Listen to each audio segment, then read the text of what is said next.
6.4, we're learning about similar and congruent figures. If something is similar, how would you describe it? Equivalent. Not equivalent, but similar means that they have features that are alike, okay? But they're not exactly alike.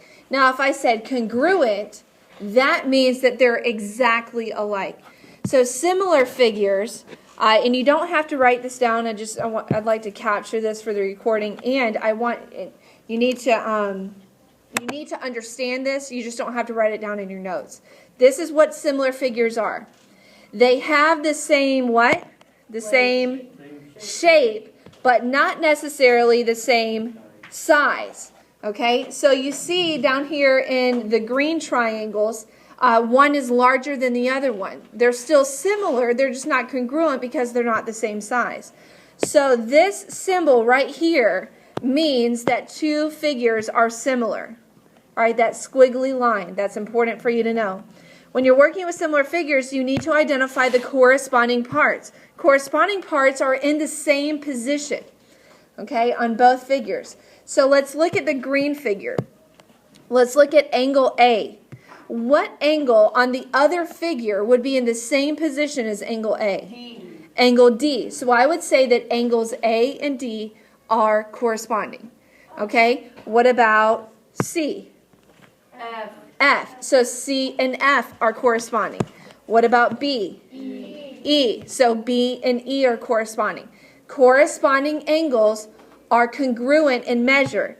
So if angle B is 30 degrees, what's the measure of angle E? 30 degrees.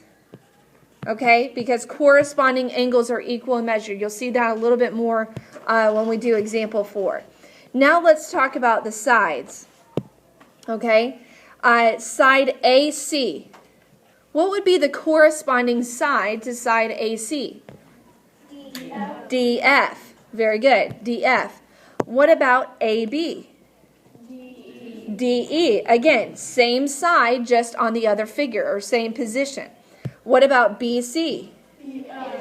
EF. Okay, so corresponding sides, again, are in the same position on both figures. Now, what makes it a little more complicated is when they start flipping the figures, and you're going to see that in a minute. So we have to kind of mentally flip the figures back. All right, but before we do that, I want to teach you some signs, some symbols. What do you think this means? Triangle. It means that it's a triangle, ABC, and triangle DEF. What do you think this means? Angle. Angle. All right, now this symbol right here means congruent or equal to, the squiggly with the two lines underneath. I want you using that anytime you're showing that the corresponding angles. I want you to use the congruent symbol. All right, so here's what it's saying. That your pairs, and we've already talked about this, your pairs of corresponding angles, they're the same. So if angle A is 20 degrees, what's going to be the measure of angle D? 20 degrees. Even though it's a larger triangle, it's still the same measurement for the angle. That's all that number 1 is saying. Okay? Now, on number 2 is saying that the ratios, okay? So if I'm talking about the ratios of the lengths, am I talking about the lengths themselves? No. The ratio of the lengths of the corresponding sides are going to be equal. This is what this means. Let's take side AB. Side AB. What is the corresponding side to side AB? DE. Okay.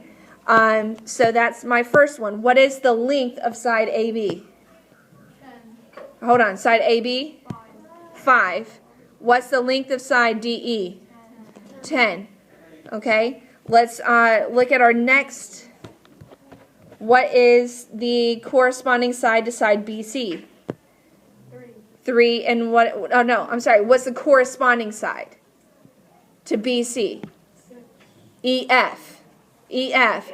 So length of BC is 3, and length of EF is 6. Do you see what I'm doing? All right. Now, what is the corresponding side to AC? DF. DF. What's the length of AC? 4. What's the length of DF? 8. Okay, and here's what it's saying. 5/10 reduces to what? 1/2. 3/6 reduces to what? 1/2. 4/8 reduces to what? So the ratios of all the corresponding sides are equal. That's what number 2 is saying. Do you see that? With similar figures, your ratios of your corresponding sides are equal and your corresponding angles are equal. All right, so that's what this slide is saying. This is very important with similar figures. So how does it come together? And this, you'll have a similar question to this on your quiz. So we need to list the corresponding angles and the corresponding sides. What I like to do is I like to pick one of the figures as kind of my starting figure. Okay, and I usually just pick the first one or the one on top. And I start off with saying, okay, this is angle M, angle N, and angle L. And now I'm going to try to find the corresponding angles to each one of these angles. So I always want to compare the same figure first and then the same figure second, or the other figure second. All right, so for angle M, well, hold on a second. Look at this figure. Is it the same direction as the other one? No, so I need to flip it, okay? I need to flip it back. Now, your book sometimes rotates them. I find it pretty difficult to kind of teach that part to you. So what I want you to do is I just want you to flip it, like flip it vertically. So basically the R, or just flipping on top, okay? So imagine that the Q is still on the left side and the P is still on the right side. All right, so given that information, what would be the corresponding angle to angle M? This one you can't get wrong. It's going to be angle R. All right, what about to angle N? Angle P. Angle P. What about to angle L? Angle Q. Okay, now those are my 3 pairs of angles. Now I need to pick out my 3 pairs of sides. So again, I'm going to start with my first one. I'm going to go LM, MN, and NL. Okay, you don't have to draw those arrows or anything. All right, so LM,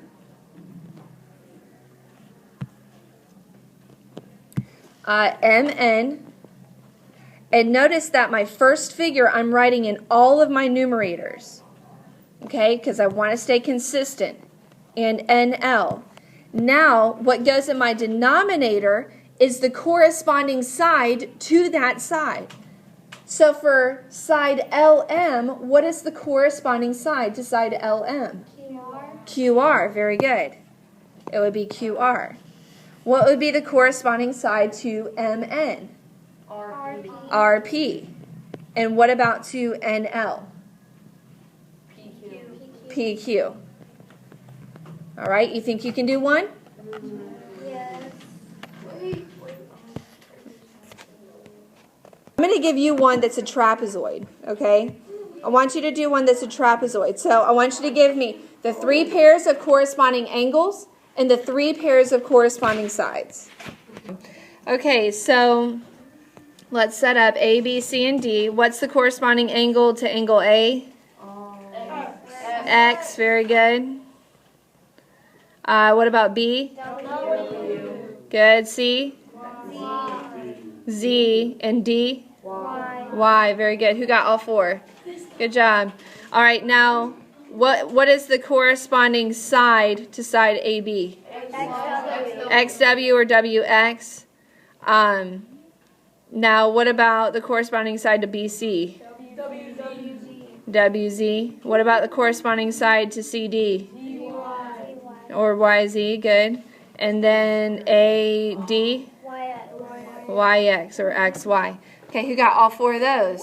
Okay, good. So corresponding angles and corresponding sides. You'll see this on your quiz on Monday. All right, so we're off to a good start. Now, in example 2, we're finding the, what's that word? The ratio. Okay, finding the ratio of corresponding side lengths. Now, remember what I said at the beginning of the lesson.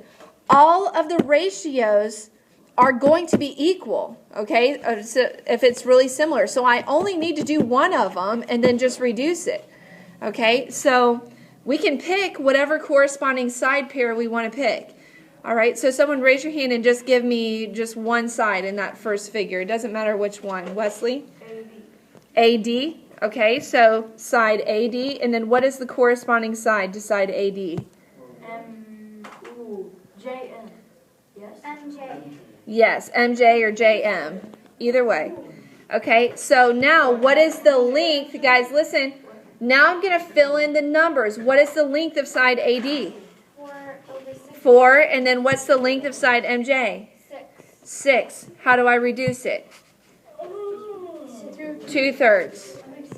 Okay? Now, if I had chosen one of the other two pairs of corresponding sides, I would still end up with 2/3. Look at side BC. Okay, what's the length of side BC? 2. Okay, what's its corresponding side? And what's its length? 3. So 2/3, 2/3. And then the other one would still be 2/3 as well. Okay, so 2/3 is my answer. You think you can do one? Okay, I want you to try this one. Choose one pair. There's 3 pairs, so you guys might choose different ones. Choose one pair of corresponding sides and write the ratio in simplest form. So I'm just going to pick one. I'll pick side AB. What's the, whoops. Did I just? It was 6. It was 5 at first. Okay, sorry. Okay, so side AB. And then what's the corresponding side to side AB? KJ. JK. Okay, what's the length of AB? 5. Huh? No, AB. Now, you could have picked AD and MJ. Okay, then what about JK? It's 30. 30. So that's going to be 1/6. If you had picked, let's say, AD and MJ, well, 2/12 reduces to 1/6 too. Who got 1/6? Okay, good. All right, so that's it. You're just writing the ratio, guys. All right, now let's move on. Okay, let's move on now to example 3. In example 3, okay, now in this example, we're setting up a proportion. Well, remember when we learned the other day about setting up proportions, is there only one way to do it? No, you can set up a proportion in several different ways. What's important is you're comparing the same thing on both sides of the proportion. All right, so you could set it up, let's say a soccer field. You could do your first ratio is the soccer field length over width. But then guess what? In your other ratio, your penalty box has to be length over width as well. 35/14. Could you do soccer field width over length and then penalty box width over length? Yes. You could even do soccer field length over penalty box length, soccer field width over penalty box width.